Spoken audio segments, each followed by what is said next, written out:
queridas amigas, amigos de este programa, su programa Otra Mirada, aquí en el Ecuador Today. Y esta noche nos invita a conversar de un tema que se ha vuelto quizás de interés más de los politólogos, porque parece ser que es un tema que sigue dentro de la élite política. No ha sido un tema donde los ciudadanos, pues parece ser que aún estamos muy interesados. Este tema de la bicameralidad, ¿será que es un tema al cual los ciudadanos debemos prestarle atención? Un tema que va a dar solución a la crisis política en la que nos encontramos. En fin, es un tema interesantísimo.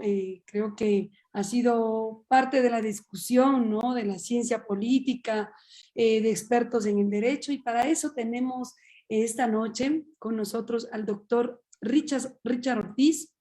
Él es profesor de la Universidad de las Américas, doctor en jurisprudencia, doctor en ciencia política por la Universidad de Heidelberg, y bueno, realmente es un experto constitucionalista también, y estoy muy contenta de que Richard se haya dado el tiempo de compartir con nosotros para conversar con nuestros amigos, amigas, sobre qué es el bicameralismo y si realmente es una opción, ¿sí?, para el Ecuador, en medio de una situación política que más parecería que cae dentro de las propuestas, ¿no es cierto?, populistas de algunos colegas asambleístas, ¿no? Hemos visto en los últimos años, ¿no?, y quizás enfatizado en el último periodo legislativo, un desprestigio muy alto de la Asamblea Nacional. Sí, y quizás ese desprestigio intentan ahora, pues yo diría como ponerle parches. Ya nos explicará un poquito más el doctor Richard.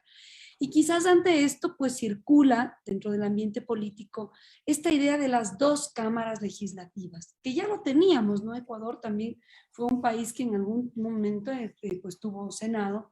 Y claro, esta idea de la bicameralidad pues no es nueva, o sea, varios países en América Latina lo tienen, sin duda obedeciendo también al tamaño del país.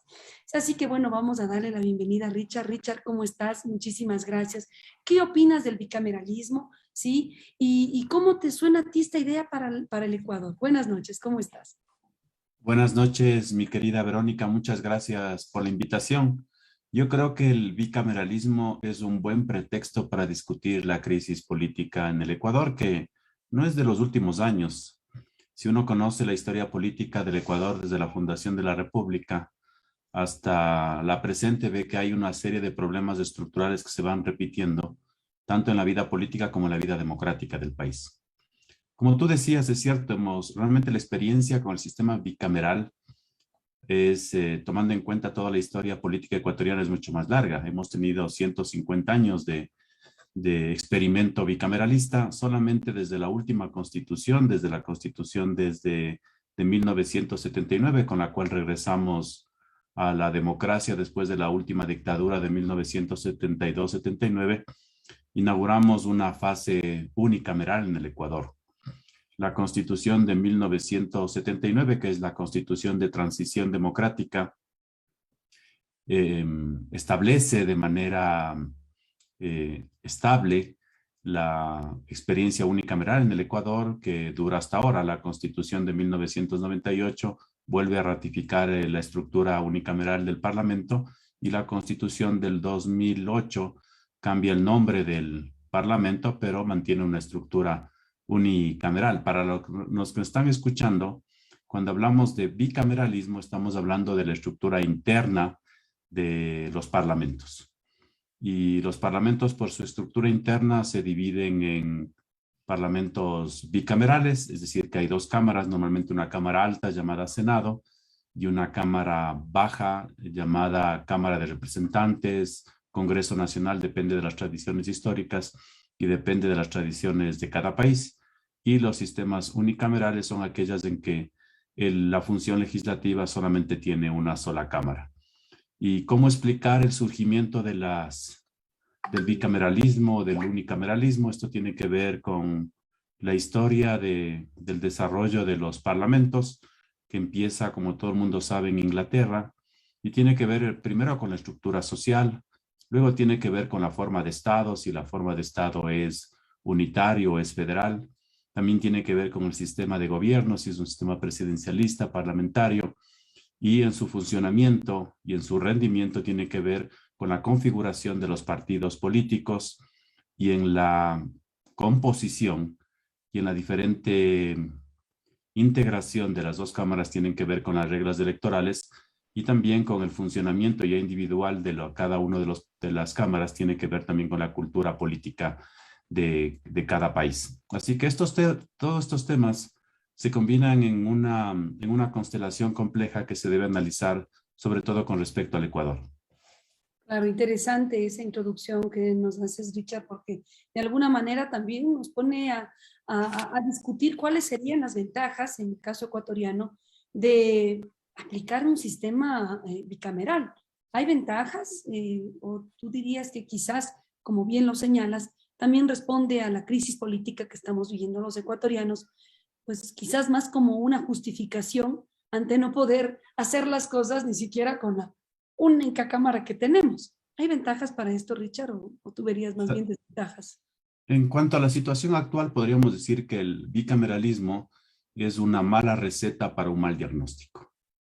Si uno conoce la literatura sobre el desarrollo político en el Ecuador, sobre las debilidades de la democracia, ninguno identifica al bicameralismo como una de las causas principales. Si uno conoce la historia política del Ecuador, hemos visto que la mayor parte de la vida republicana hemos tenido bicameralismo y eso no se ha traducido en un mejor funcionamiento de la democracia, ni en un rendimiento mejor de las políticas públicas, ni en una disminución de la pobreza, ni en un mejoramiento de la calidad de vida de las personas, ni en una mejor protección de los derechos. Así que, como dije, yo creo que esta frase resume mejor nuestro debate.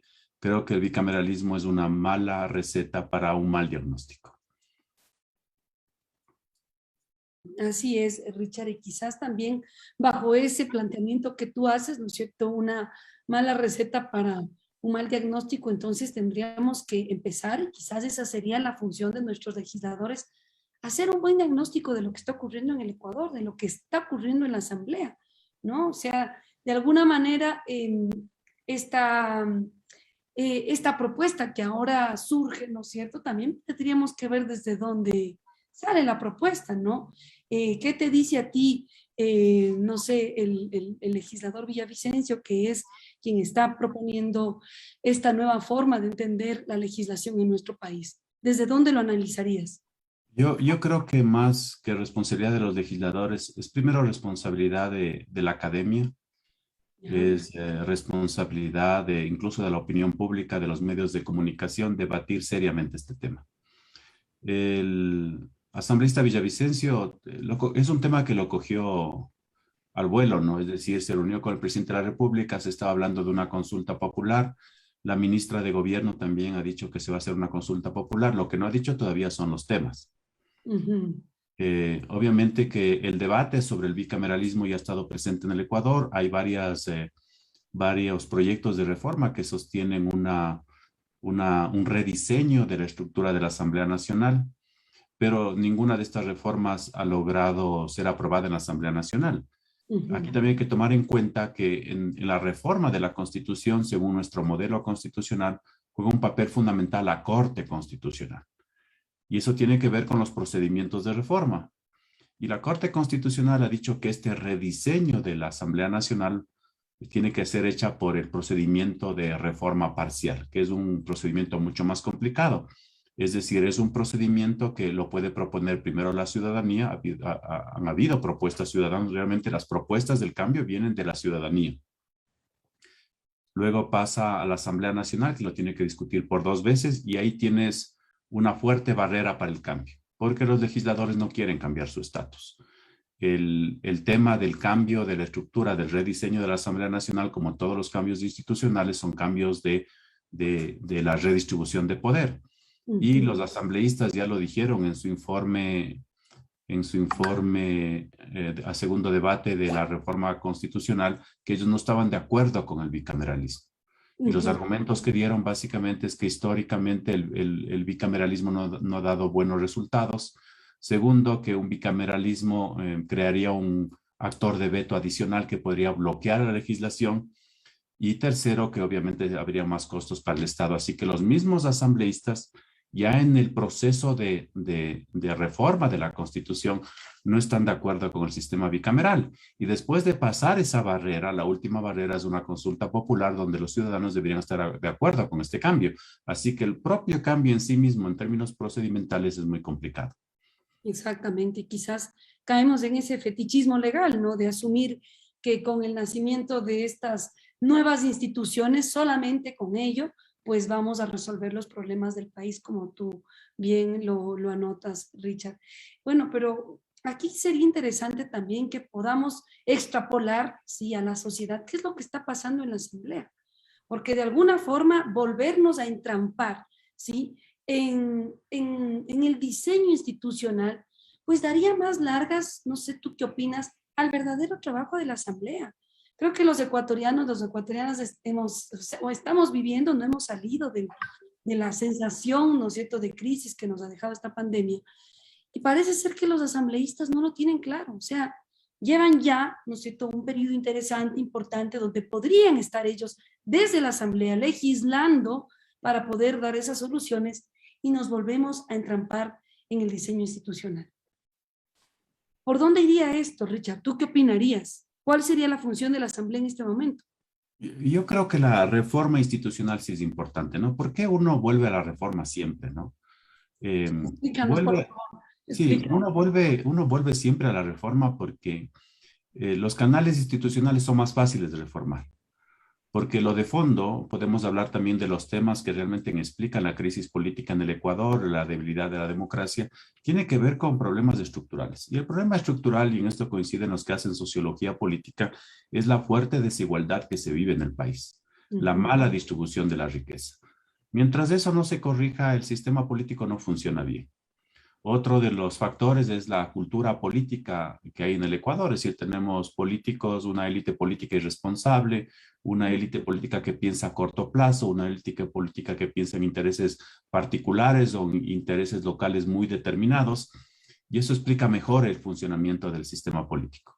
Pero eso reformar es muy complicado y lleva muchas décadas, así que lo que normalmente hacen ingeniería constitucional dice, bueno, mejoremos lo institucional y eso podría ayudar a largo plazo a cambiar las cuestiones estructurales. El problema del debate en el Ecuador es que nosotros proponemos algunas recetas que no tienen que ver con el diagnóstico real. Porque, ¿cómo se llega al bicameralismo? El bicameralismo se llega por la crítica a la Asamblea Nacional. Es Claro. una Asamblea Nacional incompetente, es una Asamblea Nacional que no cumple sus funciones constitucionales y es una Asamblea Nacional con asambleístas corruptos. La anterior con la mayoría con juicios políticos. En esta también dicen que hay una serie de asambleístas que incluso tienen ahí problemas con la Contraloría, con la justicia penal. Y este desprestigio de la Asamblea Nacional les lleva a una solución que nada tiene que ver con el problema. Una de las soluciones que siempre se ha mencionado por esa desesperación de ver un órgano legislativo completamente incompetente, corrupto y que no funciona y no resuelve los problemas del país. ¿Cuál es la primera solución? Reduzcamos el número de asambleístas. En lugar de tener 137 incompetentes, tengamos 60 incompetentes. Pero como podemos constatar, eso no soluciona el problema.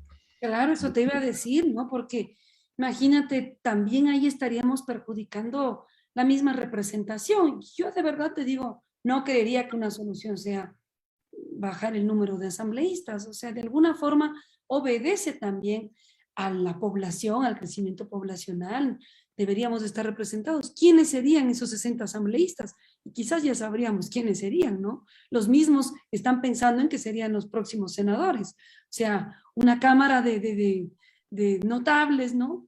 Y yo creería que, no sé, eso no democratizaría. Es más, yo creo que estas propuestas en la situación en la que nos encontramos no ayuda a democratizar el sistema. Pero bueno, ahí tú que eres el Sí, experto, Richard. sí, sí, o sea, es una mala reflexión, ¿no? Porque es una tontería pensar que voy a mejorar la representación o la Cámara va a funcionar mejor el legislativo porque reduzco el número de asambleístas. En los estudios internacionales sobre el tamaño, la dimensión de los parlamentos, hay una fórmula muy sencilla que más o menos expresa el tamaño que debe tener una asamblea con respecto a la población, obviamente, porque el tamaño de la asamblea tiene relación, como tú dices, en términos democráticos, con el tamaño de la población, y esa es la raíz cúbica de la población, que si tomamos como base los 17 millones de ecuatorianos, nos dan unos 257 asambleístas, así que nuestra asamblea más bien es mediana, no es grande, no es excesivamente grande. Y tú Exactamente. tienes razón, porque lo de fondo es la discusión del modelo representativo. Es decir, yo primero tengo que mirar las condiciones sociales, económicas, políticas del país y repensar, y eso no se quiere hacer en el país. Cuando se reforma la ley electoral, se reforma el sistema político, se reforman solamente cuestiones de parche, se reforman algunos aspectos que le conviene a algún grupo político para tener mayor representación en la próxima elección, pero no se ha repensado el modelo de representación. Y de lo que insisten la mayoría de politólogos y los que estudian estos temas, dicen que el problema central está en el sistema de partidos políticos. Eso hay que reformar. Por lo menos ahí sí hay que hacer algunas reformas profundas. Y también en lo que se refiere al modelo de representación y las reglas electorales, también se podría pensar en un nuevo modelo de representación y luego pensar en el tamaño concreto de la Asamblea Nacional. Tienes razón, Richard. O sea, veamos lo que ha ocurrido en las últimas elecciones, ¿no? A pesar de ser un país pequeño, creo que llegamos a tener más candidatos de los países en América Latina. O sea, es un caso de estudio. Ecuador sigue siendo un caso de estudio. Y como tú dices, en ese caso sí, pues necesitamos una reforma. ¿Y por dónde podría ir esta reforma, Richard? Porque tú dices, es cierto, o sea, no necesariamente ahorita el tema está en los asambleístas que ya están ahí, pero ¿cómo llegaron esos asambleístas? ¿No? ¿Cómo son esos partidos, esos movimientos políticos que llevan a estos candidatos, quizás sin una representación suficiente? ¿Sí? Y lo mismo estamos viendo pues a nivel de tu local, ¿no? El tema de lo que está pasando a nivel de los alcaldes, alcaldes que llegan con muy poquita representación y que lamentablemente en función de esa poca representación hay sectores que incluso pues quieren acabar con esa misma institucionalidad que está refrendada en la ley, Richard, ¿sí? O sea, ya no es problema de los, no sé cuántas inscripciones permitieron, pero en las últimas elecciones de alcalde, por ejemplo, creo que hubo como 18 candidatos a alcalde, 18 candidatos. Imagínate, entonces, ¿cómo le puedes exigir a uno de ellos cómo usted gana con 20%? Pues hubo 18 candidatos, ¿sí? Amparados por la ley. Entonces, como tú dices, es importante repensar esas reformas. ¿Por dónde podrían ir esas reformas, Richard? ¿Cómo mejoramos la representación de nuestros políticos, nuestra representación como ciudadanos? Eso es importantísimo, ¿no? Todos los estudios de la ciencia política coinciden que el corazón del funcionamiento de la democracia eh, y por lo tanto del sistema político, en este caso del sistema presidencial, de cómo funciona la Asamblea Nacional y el Ejecutivo y las relaciones de Ejecutivo-Legislativo, está en el sistema de partidos. Entonces hay que mejorar el sistema de partidos. Y si nosotros mejoramos el sistema de partidos, automáticamente debería mejorar también la calidad de candidatos. Pero como nuestras democracias son democracias representativas, eso hay que reflexionar. La democracia representativa cumple diversas funciones y en eso también hay que repensar y en eso no se piensa cuando se quiere construir un nuevo modelo de representación. Primero, la representación obviamente tiene que ser representativa, es decir, tiene que ver con la composición de la población. Ese es el primer requisito. Pero el segundo requisito en una democracia representativa es que debe producir integración, debe estructurar la representación. Es por eso que me veo obligado a una reducción de la complejidad social a nivel de los partidos políticos. Por lo tanto, debo limitar la existencia de partidos políticos. Y Limitar, ¿no es cierto? limitarlos. Y eso lo hago poniendo ciertas condiciones, que sí hay realmente, ¿no?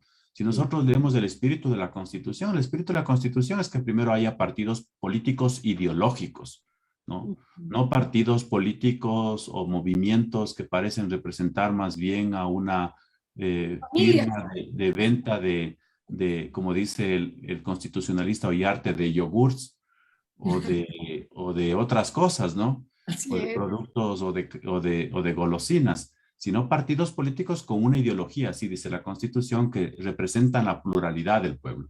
Y para asegurar que esa representación sea posible, se exige el 1,5 del padrón electoral.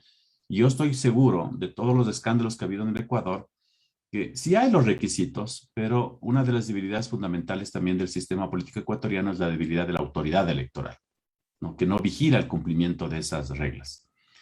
Eh, Podríamos mantener esa regla, luego reforzar la autoridad electoral. Segundo, lo que se ha propuesto también es que siempre va a sufrir un poco la democracia, que tomar en cuenta, ¿no?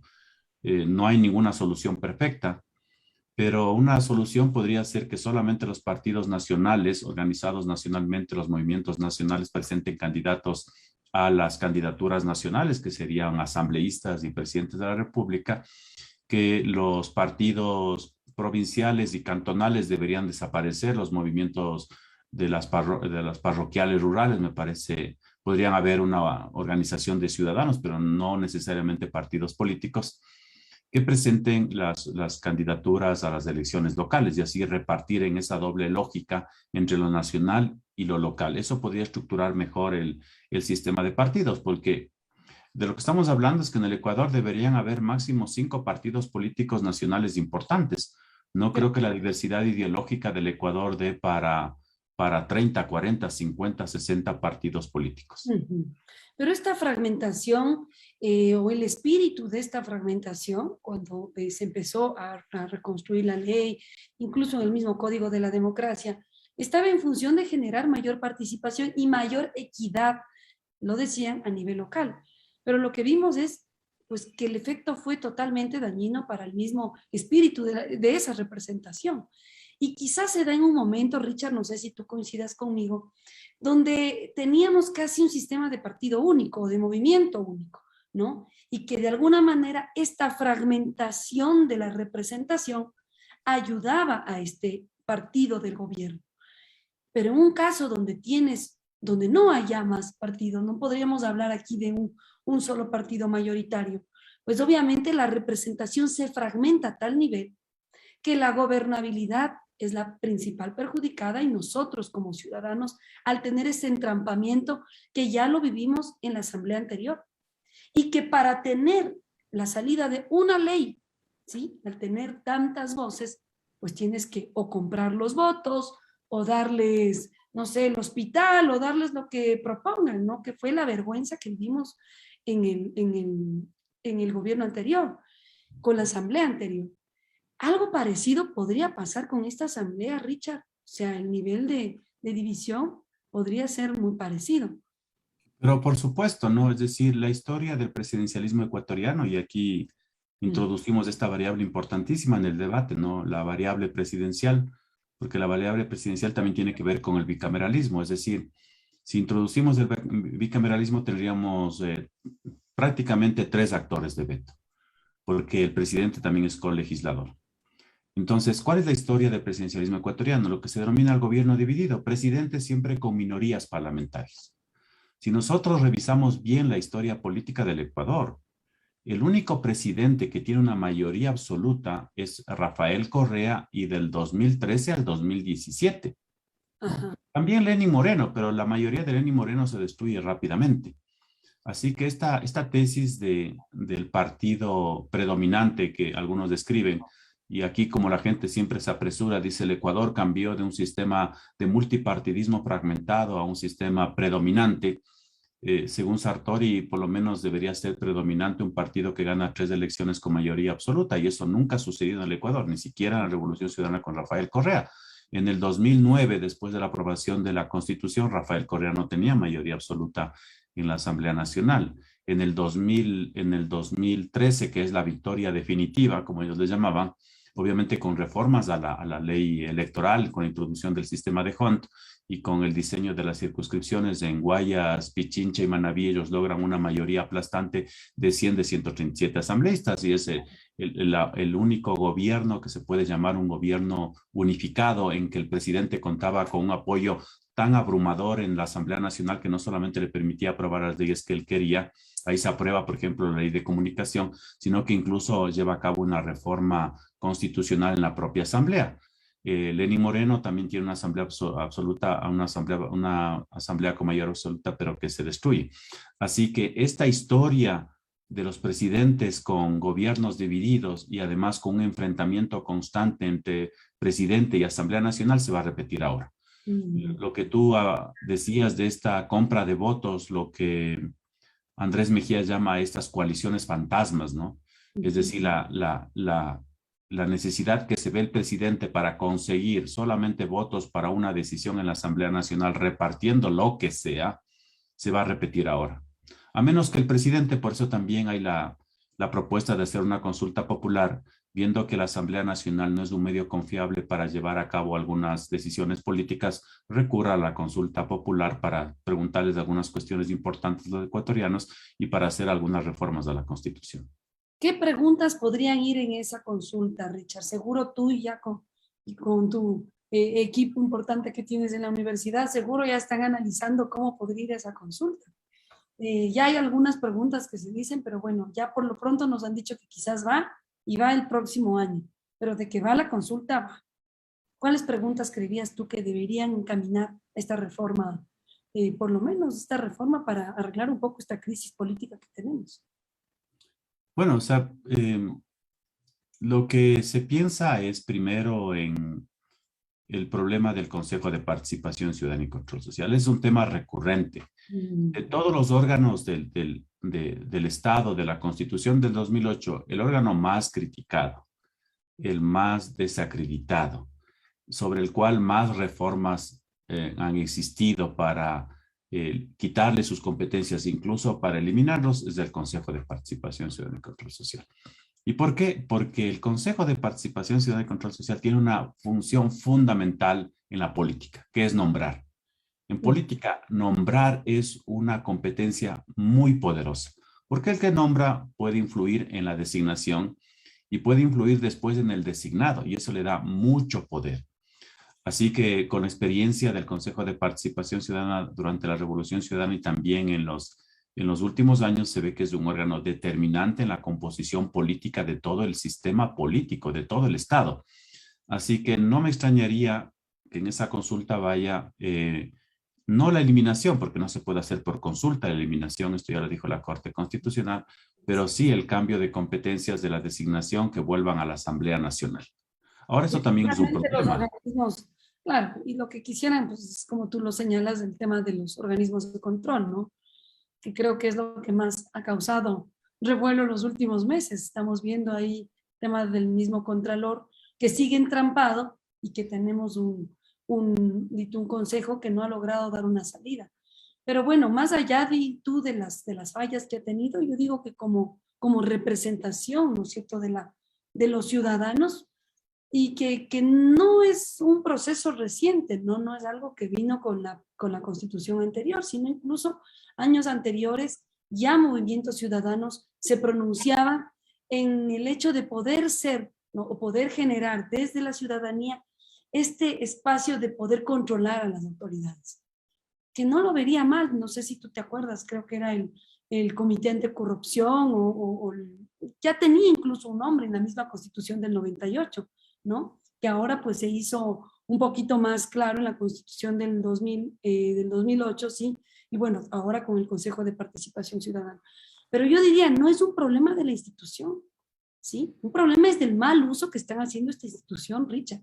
Yo creería que sí sería un error, ¿sí? En lugar de lograr mayor democratización, pues cortarle a la ciudadanía esta posibilidad principalmente de control, ¿no? No sé tú cómo lo ves. Yo lo veo de manera diferente, ¿no? Primero, yo creo que es peligroso reducir la participación ciudadana a un órgano del Estado. Segundo, los 7 consejeros no son los ciudadanos. Es decir, la única manera de garantizar una participación ciudadana es hacer una elección a lo griego, es decir, por sorteo, ¿no? Es decir, yo cojo el padrón electoral y digo, bueno, estos 6 meses van a ser ciudadanos los que salgan por sorteo para que ocupen esos cargos y además debería ser mucho más grande, no deberían ser 7, deberían ser 300 o 200 para que sea representativo. Pero esa idea de que el Consejo de Participación Ciudadana y Control Social representa a los ciudadanos, jamás. ¿Por qué es tan criticado el Consejo de Participación Ciudadana y Control Social? Porque una de sus funciones era la de fomentar la participación ciudadana. Eso no lo ha hecho. Y una cosa equivocada es creer que la participación ciudadana debe ser fomentada desde el Estado. No, eso Sí, es algo que debe estar fomentado desde los ciudadanos. Yo salgo a mi calle y veo que hay un hueco en en la calle, llamo a mis vecinos y les digo, llenemos ese hueco. Eso es participación ciudadana. Yo me organizo en mi barrio, yo me organizo en mi comunidad y resuelvo los problemas o le pido al Estado que cumpla sus deberes. Pero yo no estoy muy convencido de que sea un órgano del Estado el que haga esta participación ciudadana. Yo no he visto, por lo menos, y de los estudios que conozco, que el Consejo de Participación Ciudadana incentive la participación ciudadana. Es una cuestión de los ciudadanos, es una cuestión de educación cívica. Yo más bien creo contraproducente que un órgano del Estado tenga esta función. Pero en la realidad, si uno analiza lo que ha hecho el Consejo de Participación Ciudadana, básicamente es organizar estos concursos y la mayoría de concursos no han sido transparentes. Y vuelvo a insistir, yo no creo que estos 7 consejeros sean la participación ciudadana. La única manera sería crear un consejo de 300 y hacerlo así rotativo todo el tiempo, donde los ciudadanos estén participando y haciendo expresa sus necesidades.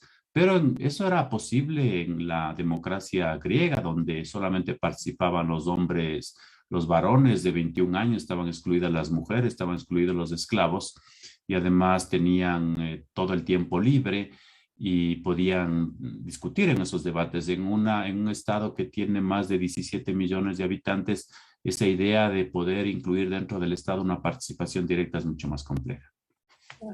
Bueno, en eso tienes razón. No sé, si ponemos a discutir cuáles han sido los logros que hemos tenido como ciudadanos con el Consejo, pues habría ahí muchas deudas, ¿no es cierto?, por parte del Consejo.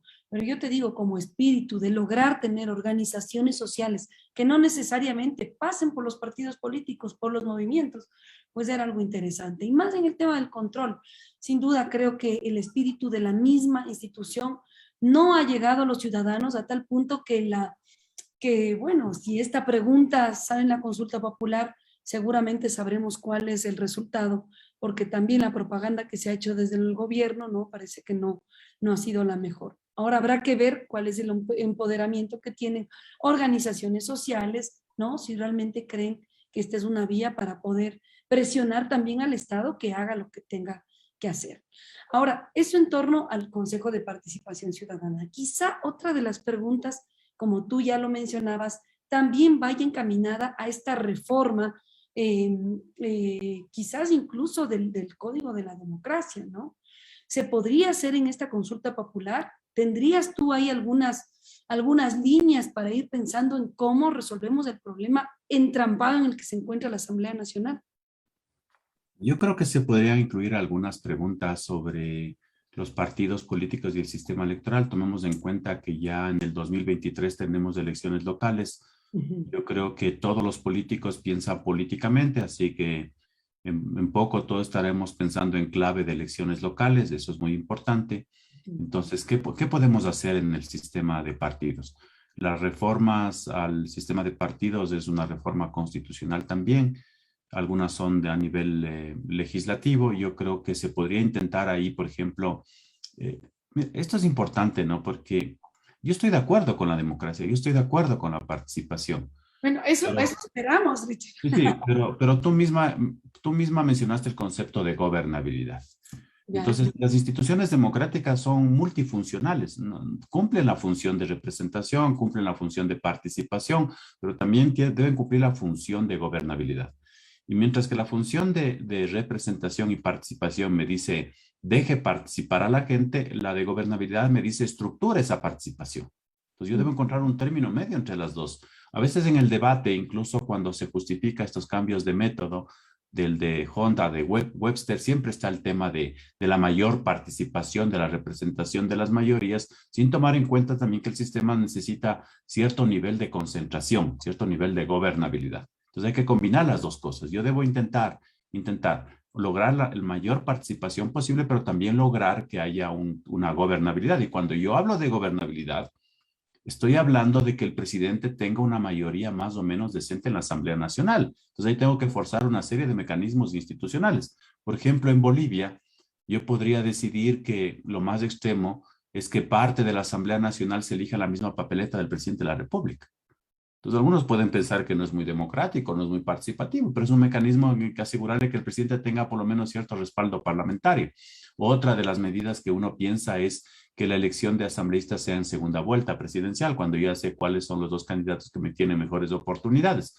Pero todas estas reformas siempre pasan por los cálculos de poder, ¿no? Ahí hay los mismos partidos políticos, dicen uno, ¿por qué no? ¿Y por qué no pasan estas reformas?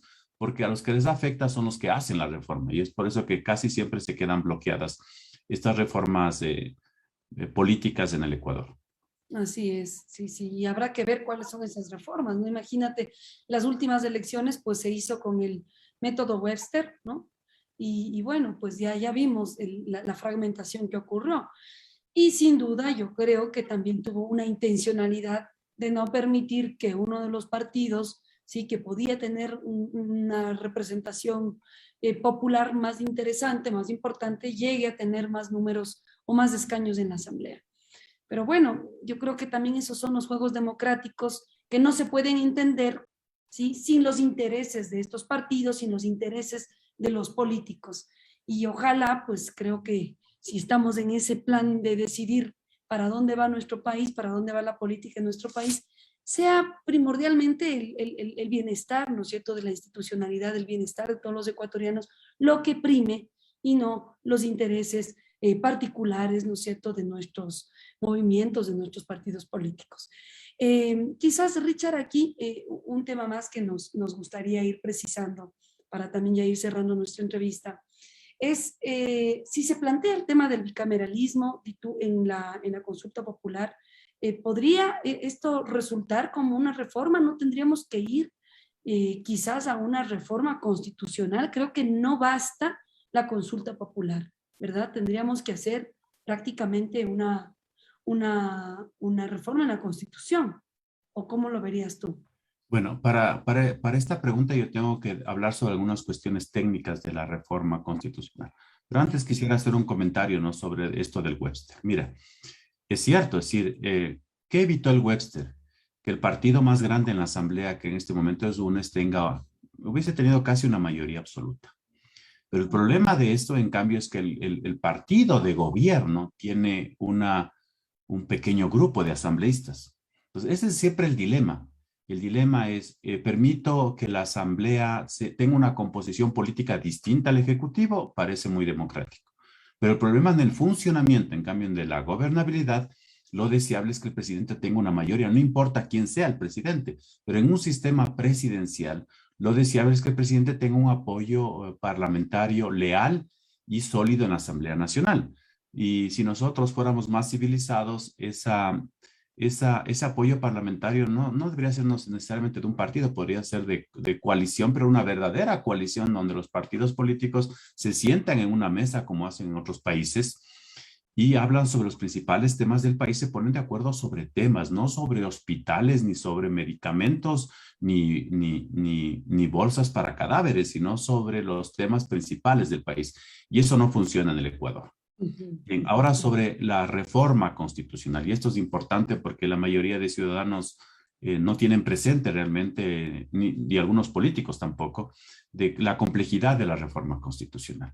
Porque la reforma constitucional es un procedimiento reglado. Entonces tengo que leer básicamente el artículo 441 y 442 de la Constitución. ¿Qué dicen estos artículos?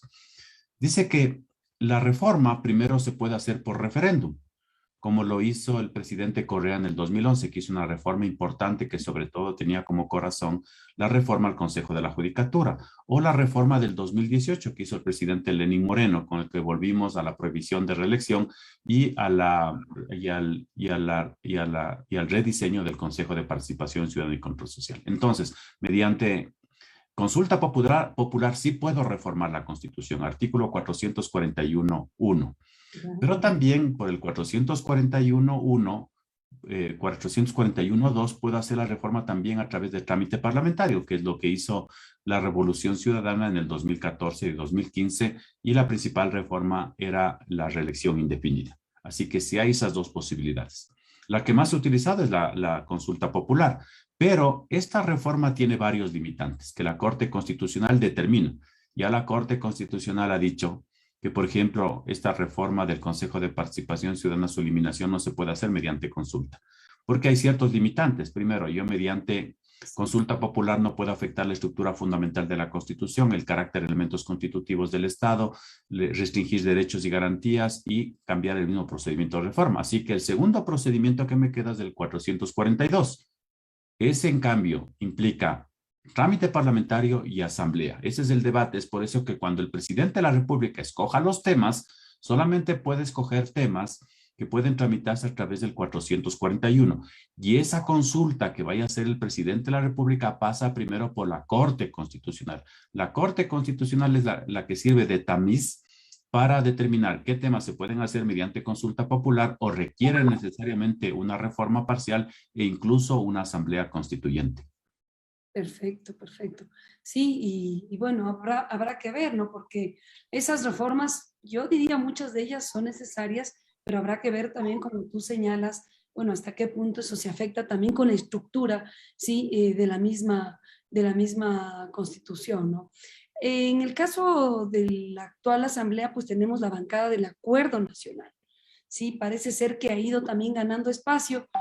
Quizás, obviamente, esperemos que por los mecanismos democráticos, sí, en función de la gobernabilidad del país, pero quizás a partir de este encuentro de varias organizaciones políticas, nos estaría también planteando esta propuesta de estas reformas. ¿Cuáles serían los retos que tú verías para esta bancada del Acuerdo Nacional, Richard, y en general para la misma Asamblea? Quizás este tema de tratar de enfocarnos en el control, que sin duda es una de las funciones de la Asamblea, ha dejado de lado la propuesta de el hacer las leyes que le van a permitir al mismo Ejecutivo pues ir concretando las políticas públicas que necesita en este momento nuestro país. Quizás esa fase de control es importantísimo, pero ¿no te parece a ti que en este momento ese entrampamiento no nos está permitiendo dar luces a la crisis que vive nuestro país? Quizás también ya para ir cerrando, Richard. Sí, mira, el balance sobre el funcionamiento de la actual Asamblea Nacional es negativo.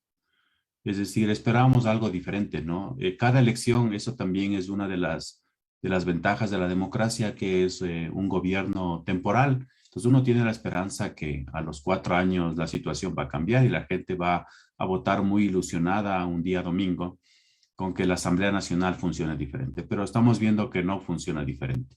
Se empiezan a hacer los cálculos políticos, se empiezan a formar diferentes grupos, pero no con la intención de apoyar ciertas políticas públicas o ciertos temas fundamentales para el país, porque para eso deberían formarse los grupos, sino para ver qué es lo que pueden sacar del Ejecutivo o qué ventajas pueden sacar. Y eso es un peligro.